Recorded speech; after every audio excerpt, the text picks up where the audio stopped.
So have you ever wanted to ask a professional rider what to do in certain circumstances that happen while you are riding your horse? Well, I am actually going to create a new series now where I am going to answer your guys' questions that you submit.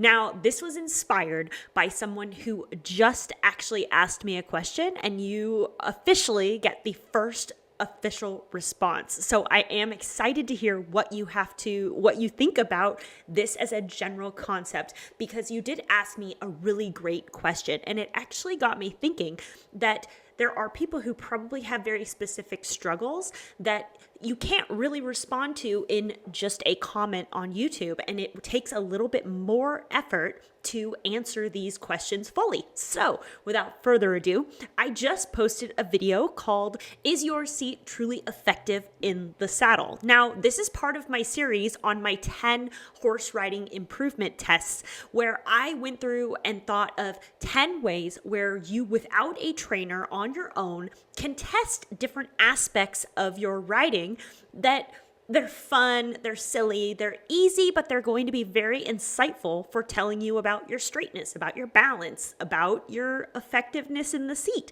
So this inspired a question from someone called Pavel Scribbles. Love it. And so this is the question that Pavel has asked, and then I am going to answer it for you. And hopefully this also helps other people who might be struggling with the same thing. So this was a great watch. Thank you. I've been riding for a collected 4 years at this point, and I'm working with a new rescue horse that exposed a lot of problems with my seat. Okay. For one, you are definitely not alone there. Every horse you ride is going to expose different, I'm going to say weaknesses, but I have had the exact same situation over riding 20 horses. They all tell you something individual and call you on different things because each horse brings a new problem to the table, and previous skills that worked with a different horse may not exactly work the same way with the next horse. So I can't seem to keep my stirrups when picking up his canter / hand gallop, LOL, which surprised me a lot because normally I am great at the canter. He's really humbling me.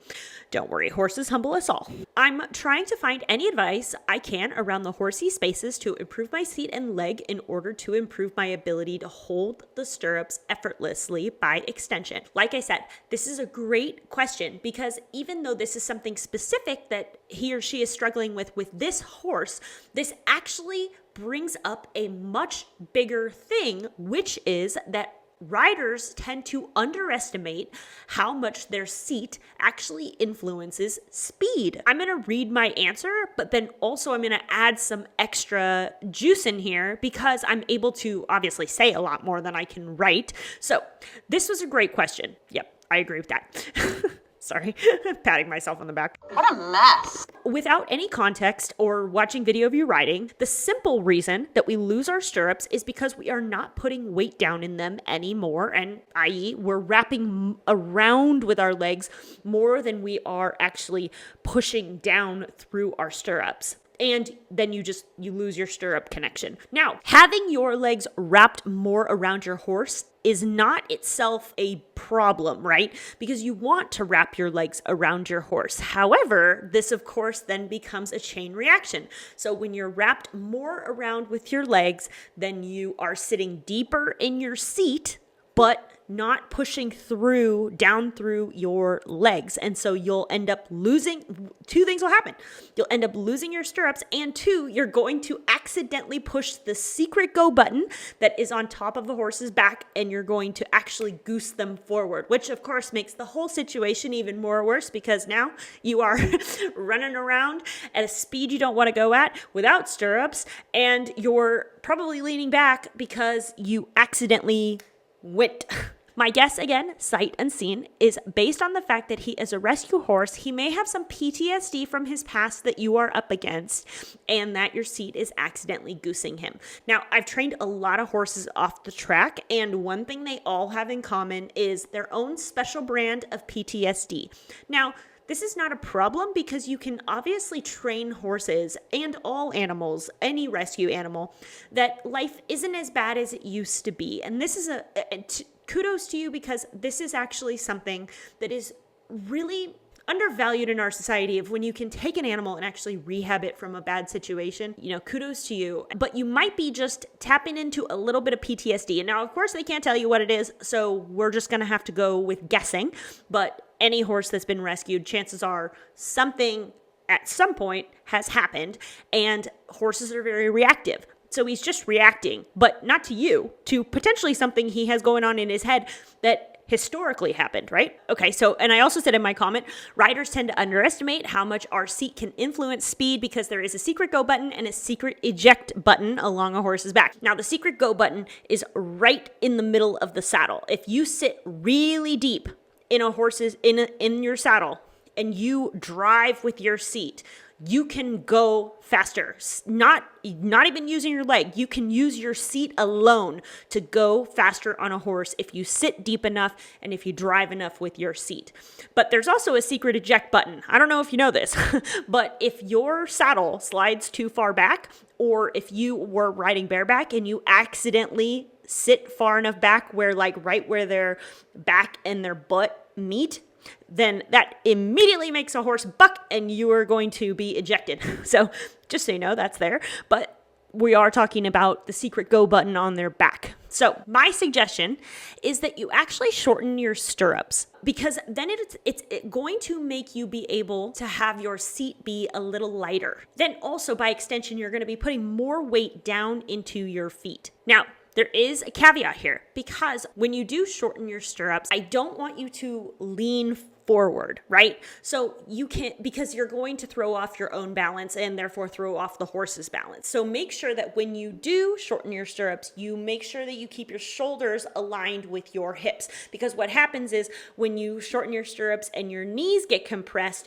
it actually bends your hips, which automatically makes you lean forward. So I want you to make sure that you actually stay upright, up and down. But by shortening your stirrups, it's going to enable you to be able to sit a little lighter in your seat. This doesn't mean that you can't sit in the canter. I am 100% certain that you can still sit in the canter. You're just going to sit a little lighter, because what's going to happen is if you're able to sit a little lighter and keep the weight down into your legs, then you're going to be able to stop just focusing on, oh my God, we're going, and be able to focus a bit more on finding a rhythm and balance that fits your guys' partnership. So again, without being able to see a video of you riding and actually see what's happening, we can just deduce that what's happening when you lose your stirrups is that you're not putting weight down into your feet. That's the way that you lose stirrups, right? So if you're not putting your weight down into your feet, I am going to assume that you're wrapping your legs around a little tighter. It might be because, like you said in your comment,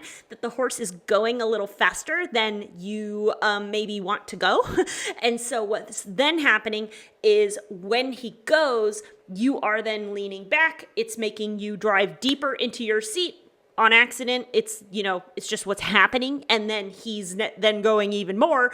And it becomes kind of a little bit of a, let's say, a chaotic situation at that point. And, when you have a horse that's operating off of any sort of PTSD, then they are not necessarily thinking, they are basically just reacting. And so the goal here is, by shortening your stirrups, you're going to you're going to try to stack these good little wins in the moment.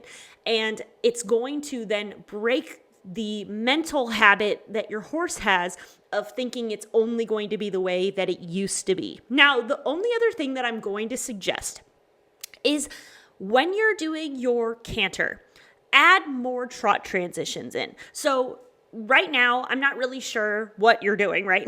This is, again, from a YouTube comment that I just read to you guys. So one thing I will say is, if you're having an issue with a horse that is cantering too fast and they are going too much, and then on top of that, you're dealing with a horse that's just reacting and not listening, then what you do is you add in more canter transitions. So you're going to trot, and then you're going to canter, and you're only going to canter for like 10 or 15 strides, and then you're going to trot again, and then you're going to ask for the canter again, and then you're going to trot again, and then you're going to ask for the canter again. And by So meaning that you're probably doing more than one canter transition on, if you're doing like a big circle, you're probably doing more than one canter transition on a circle. Now, what this is going to do is your horse is going to have to think more. They're not going to be able to just canter mindlessly and just be reacting to whatever they're thinking about and coming up with like ideas in their head that are probably not good anyway. But the point is that if you add in more transitions, you force your horse to think about what's going to happen next. And it doesn't give the horse an opportunity or you to get set into a bad position, right? And so it's just an idea to also keep the that excess go keep that under control. I have a horse that has the exact same thing where her go button is 100% right on the surface. And when I was first breaking her, because she's a baby horse, I've had her since she was born, I accidentally pushed the go button on a regular basis, and we would go. She was all for the go button. And so one thing I did with her was I did a lot of transitions. Now, just to show you how much this horse was going, I only let her do like 4 strides of canter before I made her trot again. So she never got to, and now, of course, years later, I am able to canter and work through things with her because she understands that the canter and my seat and all of these things don't just mean go.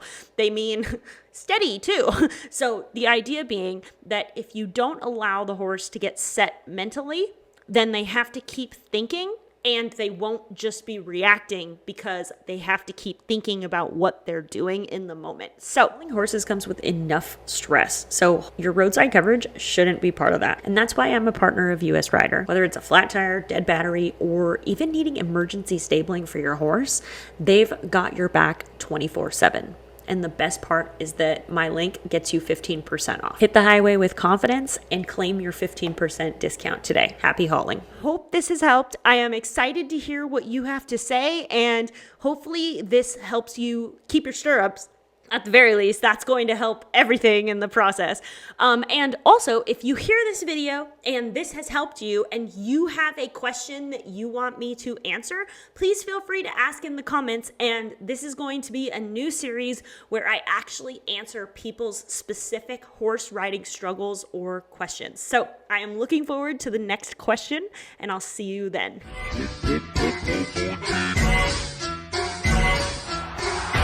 Yeah.